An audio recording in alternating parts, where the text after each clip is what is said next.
Kalau kita lihat sirah nabawiyah, maka kita akan mendapatkan fakta bahwa Islam itu berkembang pesat di kawasan urban.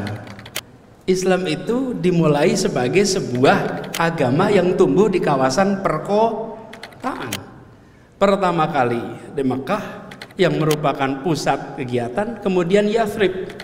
Yathrib ini juga adalah sebuah kota yang hidup, yang kotanya padat dengan penduduk, dan semua urusan yang disebut sebagai pengelolaan pemerintahan sesungguhnya adalah pemerintahan kota.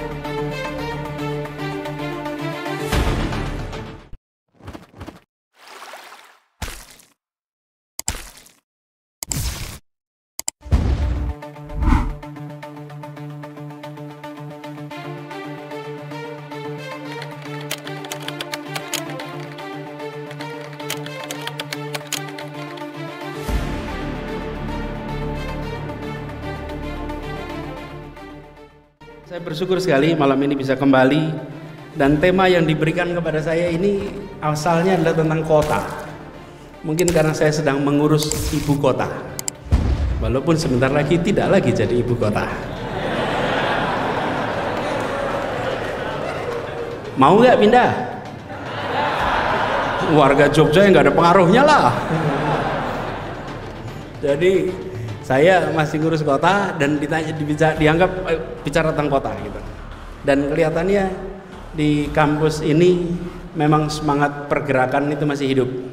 Walaupun tadi diumumkan jangan ada spanduk gitu. Jadi alhamdulillah malam ini nggak kelihatan ada spanduk, kelihatan di sini ya. Nah, ya ada gilirannya nanti. Tiap-tiap generasi, balik generasi muda seperti sekarang bicaranya emang ke depan. Anak muda membicarakan masa depan, orang tua bercerita masa lalu. Jadi tadi ketika saya cerita dulu, ini tanda-tanda ini sebetulnya. Tapi kalau anak muda bicaranya masa depan.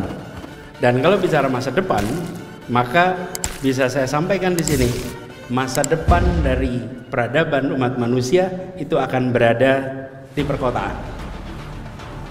Harus siap di perkotaan.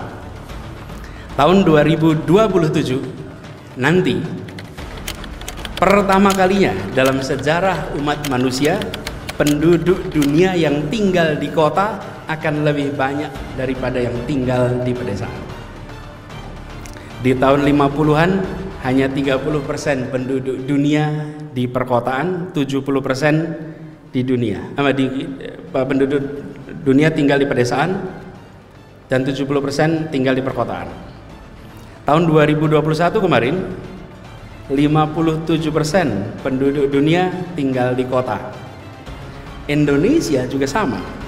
Tahun 2011, 11 tahun yang lalu, pertama kalinya Indonesia memiliki statistik lebih banyak warga tinggal di perkotaan daripada di pedesaan. Dan tahun 21, 10 tahun kemudian, 57% penduduk Indonesia tinggal di perkotaan. Pedesaan makin hari makin berkurang. Nah, pertanyaannya mungkin bagaimana dengan umat Islam? Kalau kita lihat sirah nabawiyah, maka kita akan mendapatkan fakta bahwa Islam itu berkembang pesat di kawasan urban. Islam itu dimulai sebagai sebuah agama yang tumbuh di kawasan perkotaan. Pertama kali di Mekah yang merupakan pusat kegiatan, kemudian Yathrib. Yathrib ini juga adalah sebuah kota yang hidup, yang kotanya padat dengan penduduk, dan semua urusan yang disebut sebagai pengelolaan pemerintahan sesungguhnya adalah pemerintahan kota. Bahkan sekarang kita di bulan suci Ramadan, ketika turun perintah, ya ayyuhalladzina amanu kutiba alaikumusiyam kama kutiba alal ladzina min qablikum la'allakum tattaqun. Keluar turun perintah itu bulan Sya'ban menuju Ramadan di kota Madinah tahun kedua Hijriah. Jadi sesungguhnya bagi umat Islam bicara kota bukan sesuatu yang baru, karena memang agama ini tumbuh awalnya di kawasan perkotaan.